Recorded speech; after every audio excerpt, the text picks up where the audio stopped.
So we've done Kirchhoff's current laws this week, and there they are. I want to start with a bit of a recap of voltage division and series resistance. So remember that we had that V, in this case, was VR1 plus VR2, and that was by Kirchhoff's voltage law around this loop. That's how we knew that. And last week we called this Jamie. We said by Ohm's law that VR1 was I times R1, and that was pasta, remember. VR2 is IR2, that's ice cream. And when we put ice cream and pasta into Jamie, we get that V equals I outside of R1 plus R2, and yes, that's fat Jamie. Exactly right. The other thing it tells us is how we do equivalent resistance.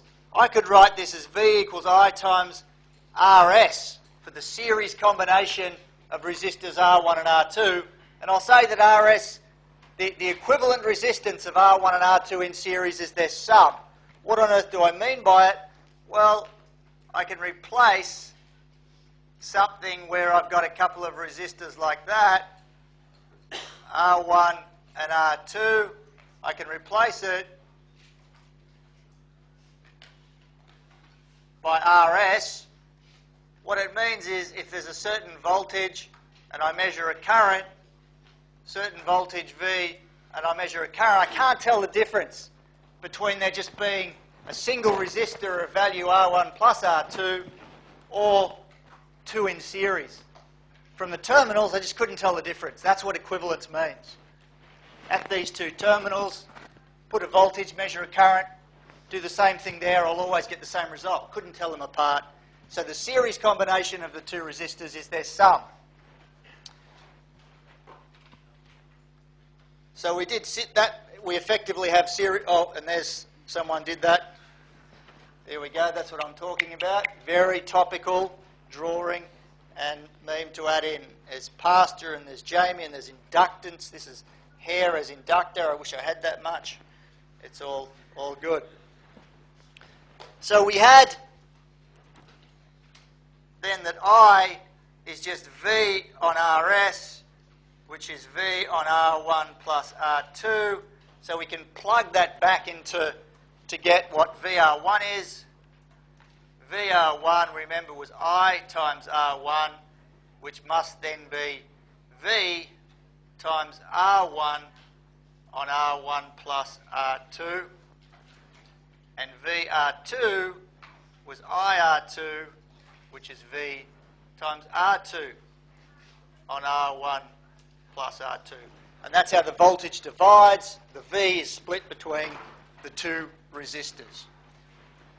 So you've got this new convenient, if you like, convenient new formula for voltage division.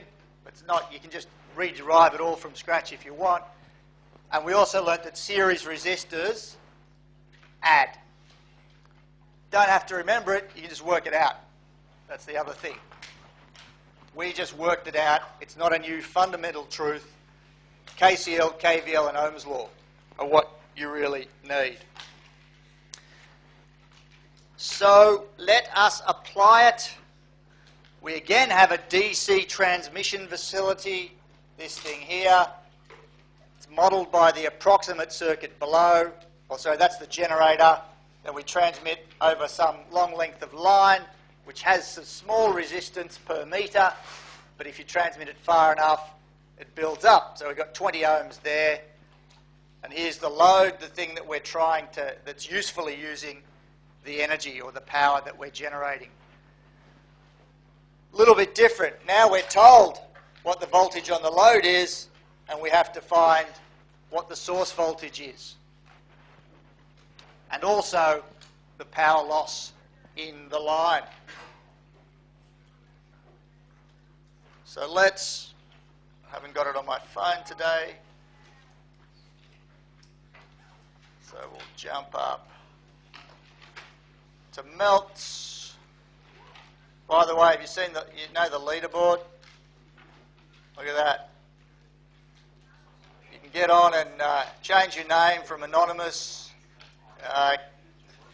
Keep it as clean as you can. We might have to change it back. Get yourself up there and you can be on the top.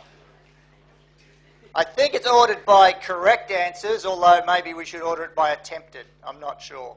So you can do that. Looks like I've got to sign in. Don't forget you can pose questions. Start a quiz. Hey, down. What is VS? And I've just got to unlock it for you. Right. So there you go. Work out VS in this example.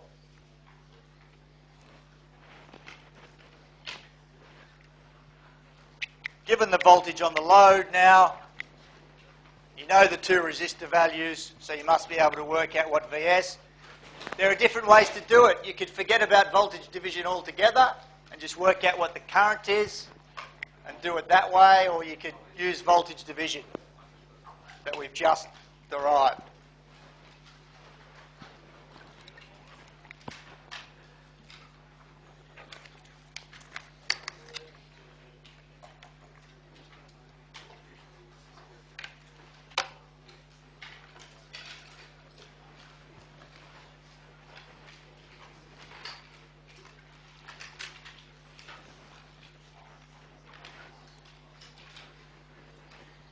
So I think we would know from voltage division that V load was equal to VS by R load on R load plus I line. So that's what you would use. You're given V load, you just have to find VS.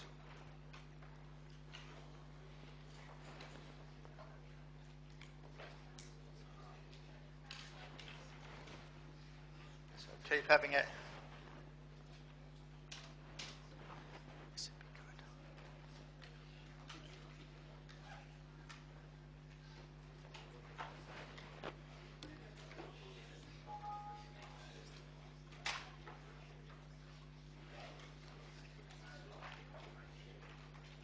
See, that makes it pretty easy for people now. You can, I don't mind. Oh, all of a sudden we're getting lots of answers at 500 kilovolts, and the ones who had 408 disappeared magically. Oh no, some back. Very good. So I'll lock that.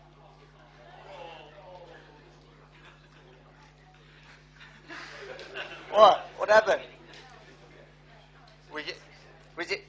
Remember, it doesn't matter if it's right, just whether you attempt it. So I'll lock it there.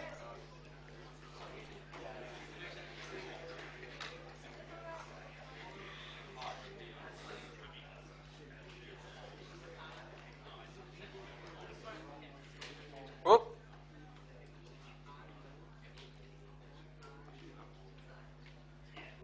Okay, I'll ask the next one now so you can work ahead.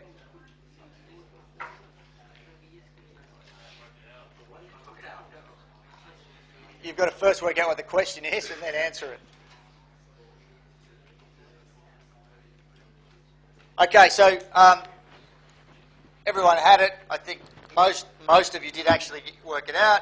So that would be, excuse me, need a pen first, equals VS by the load resistors 220 on 220 plus 20. So therefore VS is going to be 24 on 22 by 458.3 kV, which is 500 kV. As a sanity check, the source resistance the source voltage should have been more than the load resistance. So if you put 400, well, it doesn't quite make sense. You probably did the formula the wrong way around. Any questions about that? 500 kV, most of it is dropped across the load resistance. It also said we should work out the, I think, what's it say, the energy burned up in the line, the power loss in the line. So we need to know the power loss in this resistor. We know the resistance value, we need the voltage across it or the current through it. So we can go I squared times R or V squared on R to get the power. So I don't know how you'd like to do it, but I'm going to calculate the load. The current is going to be Vs on the sum of the resistors. R load plus R line. I'm going to use the series combination and then Ohm's law to write that. Quit! And that's 500 kilovolts on 240 ohms, which is 2.083 kAmps. As soon as I've got the current through the line resistance, I can write that the power absorbed by the line is IL squared times the line resistance, which if you work it through is 86.8 megawatts. You could have also used Kirchhoff's, given that we already had Vs and we just worked out the voltage across the load, you could have worked out the voltage across the line resistor and used V squared on R, and you would get the same result. There are often many different ways of solving for unknowns in these circuits.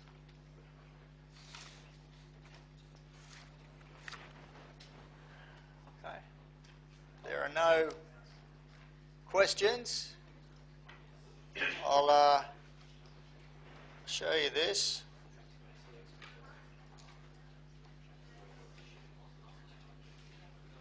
I assume you know Space Invaders. Fantastic game. Well, here's a version of it by people with way too much time on their hands.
So we could try this here. There's also Tetris. Have you seen? Do you want to see Tetris? It's on the side. Oh, where is it? The original human. There we go. Thank you.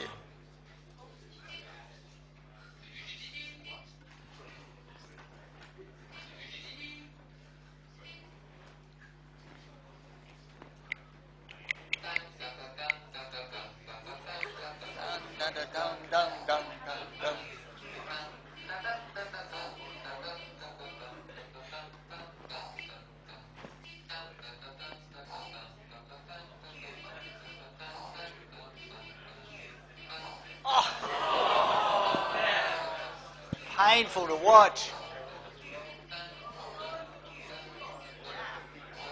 Oh! Oh!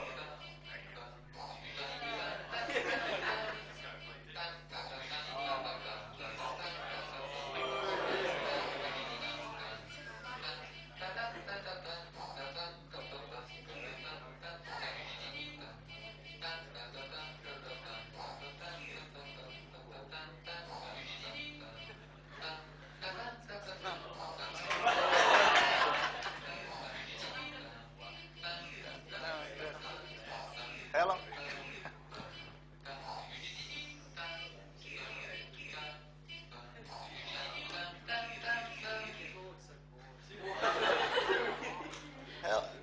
Yeah, anyway, so if you think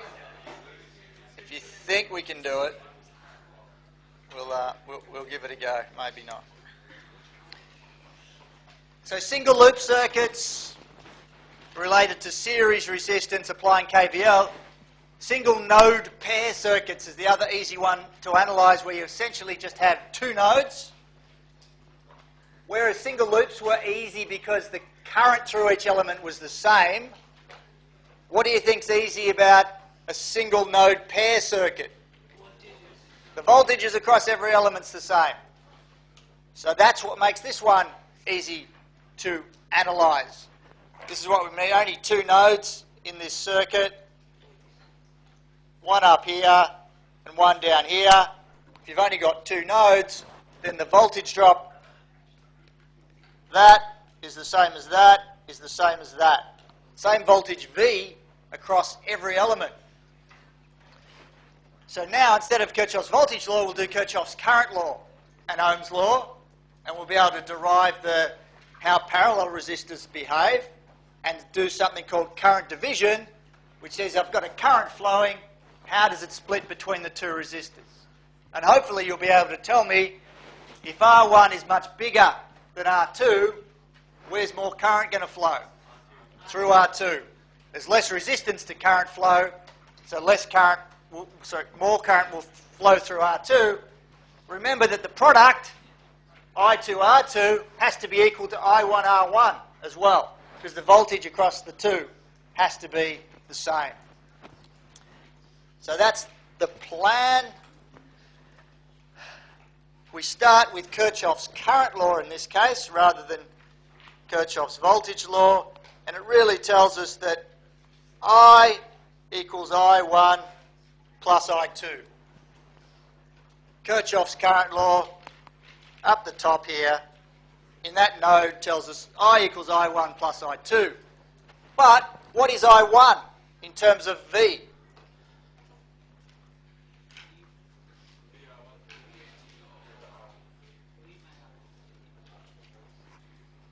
V divided by R1. What is I2? V divided by R2. So that is simply V outside of 1 on R1 plus 1 on R2. So that's I equals V something. Let's flip it around. We would write V equals, so I'm going up here now, V equals I times 1 on R1 plus 1 on R2 inverse, which equals I RP, the equivalent parallel resistance. Again, meaning that I must be able to replace this, where that's R1 and that's R2 in parallel, is equivalent to a single resistor of value RP, because that's what this equation tells me, where RP is 1 on R1 plus 1 on R2 inverse. That's the parallel combination of resistors. That's what value it takes. But it's not a magical thing. It comes from Kirchhoff's current law and Ohm's law in this particular case. That's not current division yet. That just allows me to work out what V is. But once I know the voltage on the two resistors, it's pretty easy to work out the two currents that flow. So I1, we've already said, is V on R1, but I just said that V was I times RP. So it's IRP on R1 equals I times 1 on R1 plus 1 on R2 inverse on R1, which if you expand it out and simplify, will be IR2 on R1 plus R2. So the current through I1 is the resistor 2 value divided by the sum of the two. Similarly, you would be able to show that I2 is the total current times R1 on R1 plus R2. But I should say, if I had 3 resistors, 4 resistors, 5 resistors, and you wanted to apply this, that's the way to remember it, or this one. Because this, it's not obvious how you extend that directly. This R2 on the sum of them, that works for 2 resistors. But what if it's 3 in parallel or 4 in parallel? How does the current divide then? Well, you just go back up to the top line. It's the parallel combination, RP divided by R1. That's how I work out how much current flows through resistor 1.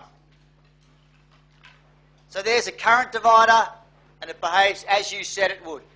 If R1 is much bigger, then I2 is bigger. Then more current will flow through resistor 2.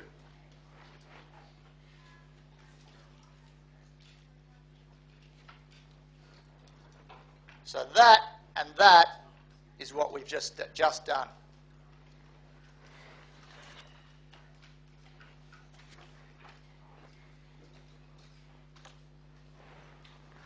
So here's your question, example 2.17, find I1. Should be open on melts. What is I1? You can apply the current division principle we've just used. The only thing you need to worry about first is that, well, there are 2 resistors over here, a 40 and an 80. But from the point of view of working out the current that flows, you could treat those 2 as a series combination. So like a single resistor of value 120. Okay, so for applying current division, you add this 40 to this 80. They're in series, you replace it by a 120 kΩ resistor, you do the current division. So have a go.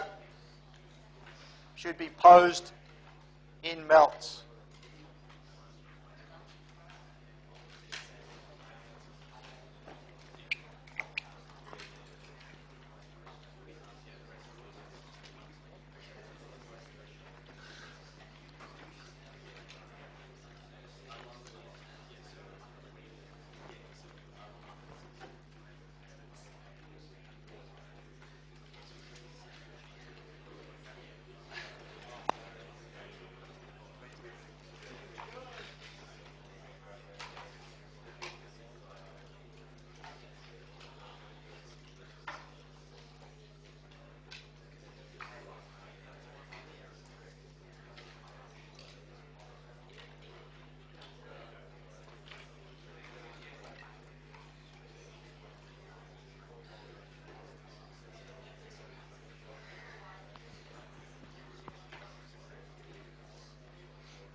Alright, let's have a look.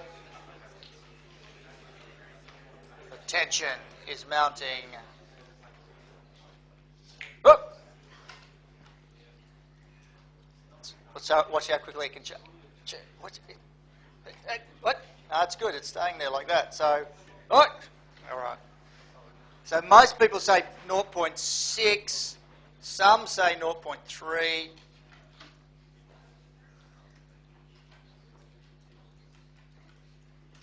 Well, let's have a look.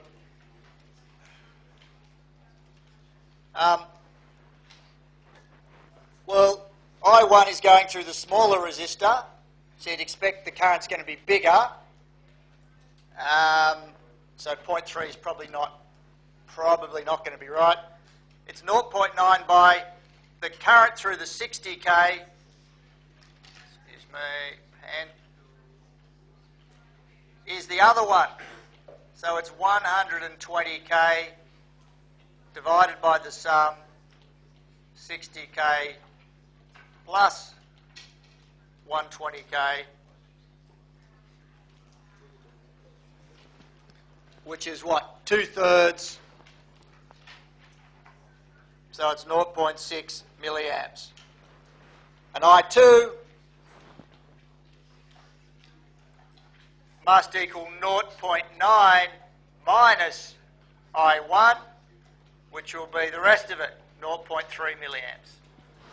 So 2/3 of it, quit! 2/3 of it flows through the 60k, 1/3 flows through the 40-80k series combination. The product of I times R in both cases will be the same and equal to whatever it's equal to. The other thing we had to find was V0. Well, that's just the voltage over the 80k. Well, what's V0?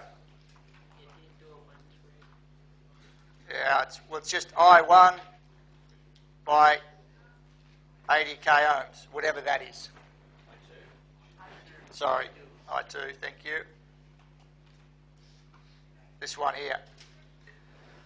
I2 is the current flowing through the 80k ohm resistor, so the voltage V0 across it is I times the resistance value, I times R. And what's that? 24 volts. Any questions about that? Coffee, I've got vouchers. I think I've still got some left. No? All right.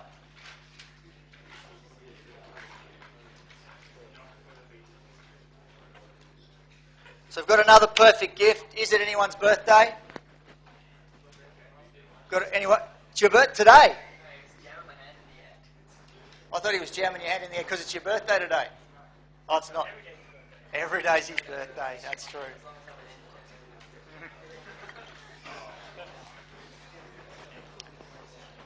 All right, well, if you do have to buy something, check this baby out. Look at this jacket. I think it's a little bit old. So you've got pockets for everything, right? You would have said, oh, you've got a pocket for your camera and your iPod and your phone. And it was a little bit before they were all integrated into one device, but let's ignore that. You've got your personal organiser and pockets, and for water, and you name it, pockets for absolutely everything. Well, that's good, but a lot of jackets have that. Well, this one has an inbuilt battery pack, and internal wiring through the lining of the jacket, so you can be wearing it and charging all of your devices at the same time. Now it's, you never wash, can't wash it. You don't need to wash it. This is too good to wash. That is pretty good. But you also have solar panels on your back to charge the battery. And provided you're prepared to walk around like this, you can be charging everything as you walk around the streets. You're absolutely laughing. Just in case you think this is only for gentlemen, I can assure you it's not. So it doesn't matter who this gift can go, and if you like it, I can help you with the purchase of these. Come to my office afterwards and I'll fix you up. Okay, if we have series resistors, here they all are. We can extend from 2 to however many resistors you want, using exactly the techniques that we used for 2 resistors. And I might ask you to prove this in a mid-semester test, not just say, do it, because I don't really care if you can just do that, but where's this come from? Well, it's the same current through every element. You know the current's the same through every element, and you do Kirchhoff's voltage law, you'll see very quickly that the equivalent resistance is the sum of all the resistors. How does parallel work? You know the voltage is the same across every resistor, no matter how many there are in parallel. And therefore, you know, you can do Kirchhoff's current law and use Ohm's law and quickly derive this version for an arbitrary number of resistors in parallel. What happens in series combination if I add more and more resistors? What happens to the total? Goes up. What happens if I've got parallel combination and I add more and more resistors? It goes down. There's more paths for the current, the same amount of current to flow through, so the total resistance to the current flow actually decreases if you give it more and more possible paths to flow through.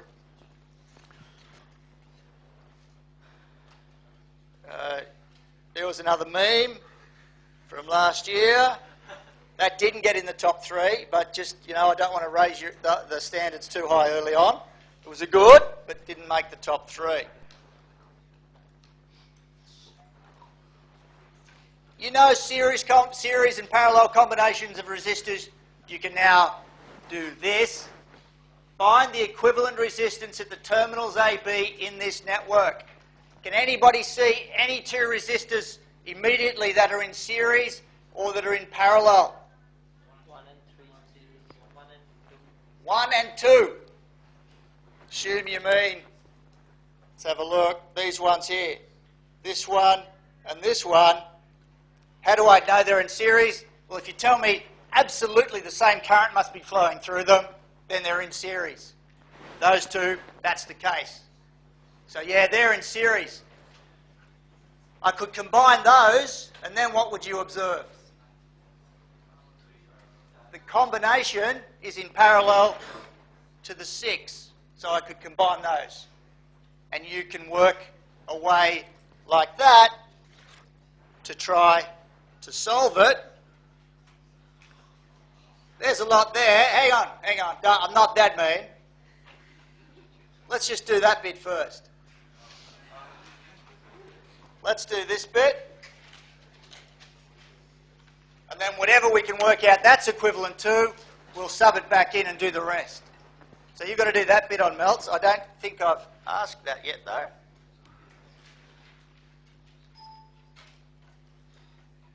So 1 second.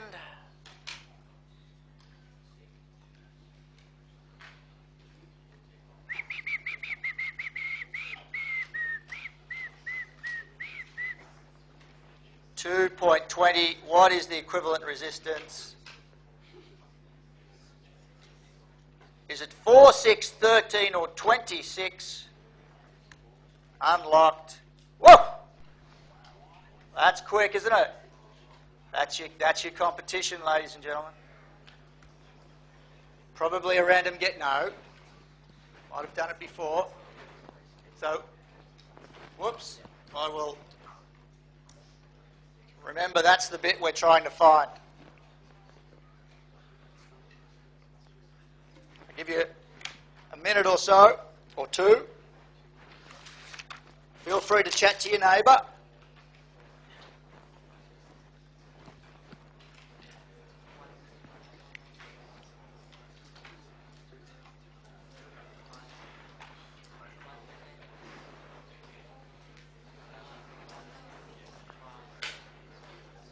Already done? Is that what it looks like for you? I haven't seen what it looks like. So you just go.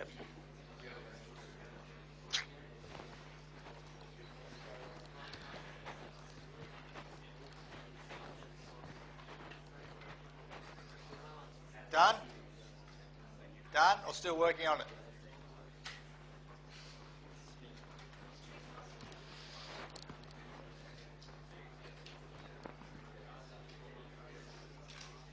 One that's easy, if two resistors are in parallel, the equivalent, is the product on the sum. R1 and R2 in parallel, that 1 on R1 plus 1 on R2 inverse is the product on the sum. So that's the quick way to do it, product on the sum.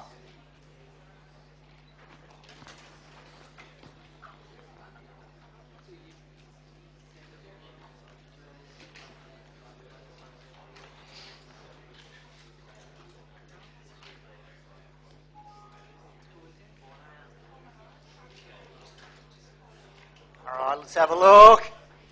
Oh, oh. Jeez, you're quick.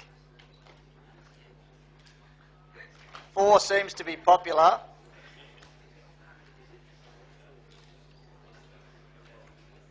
Fantastic. Okay, let's do it. Shush. We saw firstly that 2 and 1 are in series, so I'll write it like this: 1 plus 2, 1 in series with 2. That was then in parallel with 6. Okay, that was then in series. That combo is going to be in series with a 10, and that whole thing is going to be in parallel with that 6k ohm there. So that's what. And this definition means in parallel. Okay, there's 2 parallel lines. So I'll turn that into 3 in parallel with 6, in series with 10, in parallel with 6. What's 3 and 6 in parallel? The product on the sum is 2. Has to be less than 3 and less than 6. 2 is, that's good. So that's 2 in series with 10, in parallel with 6. Which is 12 in parallel with 6. 6 times 12 is 72. On 6 plus 12 is 18. That equals 4 k ohms, as about 100 people had already worked out before. Terrific. That means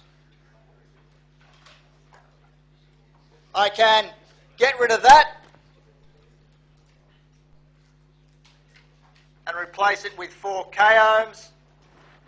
And what do I have? Well, I have 2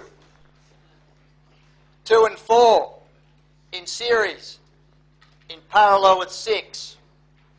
That would then be in what? Series with the 9. That whole lot is in parallel with 4, which is in series with 2, I think. So that would be 6 in parallel with 6, in series with 9. I'm going to run out of space now. What's 6 in parallel with 6? And what's 3 plus 9? Oh, good. 12 in parallel with 4 plus 2. 12 in parallel with 4 is 48 on 16, which is 3 plus 2. So the overall combo is 5 k ohms. I can replace that whole network of resistors by a single 5 k ohm resistor. Equivalence means at these 2 terminals I could not tell them apart. I couldn't tell them apart. I put a test voltage on there and measure a current. I will get the same in both cases. Partly in terms of the speed of going through that was driven by the fact that 98% of you got the right answer before on melts. If it was a little too quick for anyone, please come and see me afterwards. I will let you read about resistor specifications and standard values. Basically says you can't get an arbitrary value of a resistor, and there's always an error when you get it, which makes sense for a real component. I'm going to have a break. John's coming in next week, and I'll see you in week 8.